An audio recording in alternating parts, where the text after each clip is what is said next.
In this video, we'll be showing you how to install a double plug cage in a 9 5/8 body. Make sure the cage is aligned with the body so it goes in straight and does not bind on the flanges. Also take note which side the ports are on for the bull plugs and which side's on for the pin pullers. Also try to keep the expansion tubes as close as possible to the ports on the side of the body. That way you'll be able to take a screwdriver or another piece of material and align the cage in the body.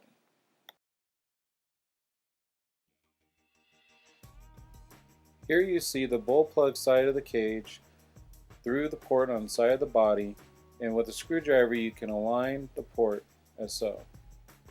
Make sure you get an even space all around the port aligning with the extension tube. That way you know you have a perfect seat when you put in your plug. We also want you to take note that as you notice this side of the bull plug, the extension tube is blocked from inserting a pin puller or any other materials inside the cage.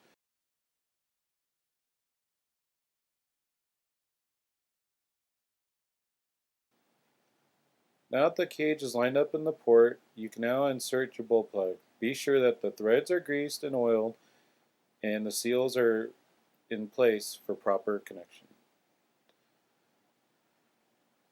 Once you have screwed the plug in all the way, turn back 1/4 turn and then lock the locking nut in place with a hammer and a rod.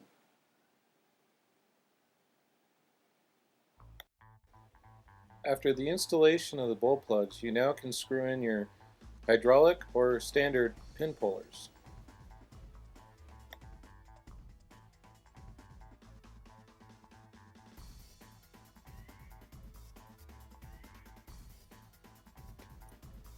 Keep in mind as you're installing the pin puller that once it stops you must turn it back so it's in the upright position, and then you can lock the nut.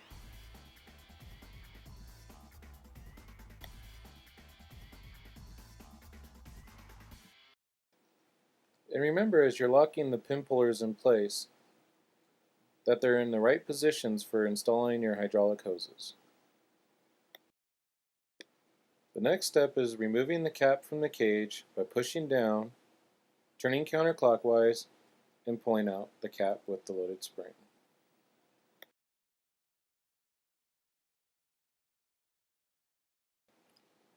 Now that the cap is off the cage, it's now time to set your pin puller. By turning it clockwise until it stops, that's when you know that the pin is all the way in the cage.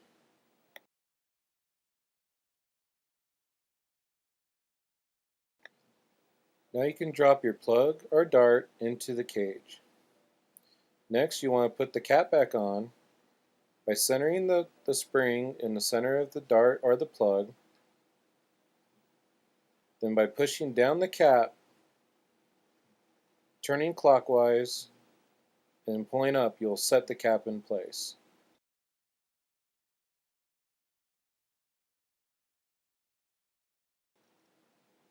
Now it's time to put on the swivel sub.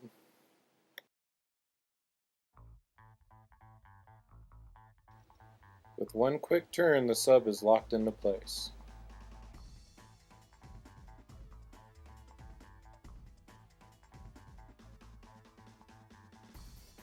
Now it's time to attach your hydraulic hoses to the pin pullers and then to the swivel adapter. When installing these hoses, make sure that all the connections are secure so that none will come loose during operation.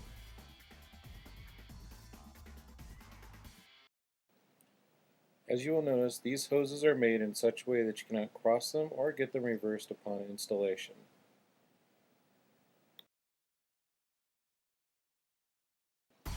Now it is time to review the operation of the remote control system.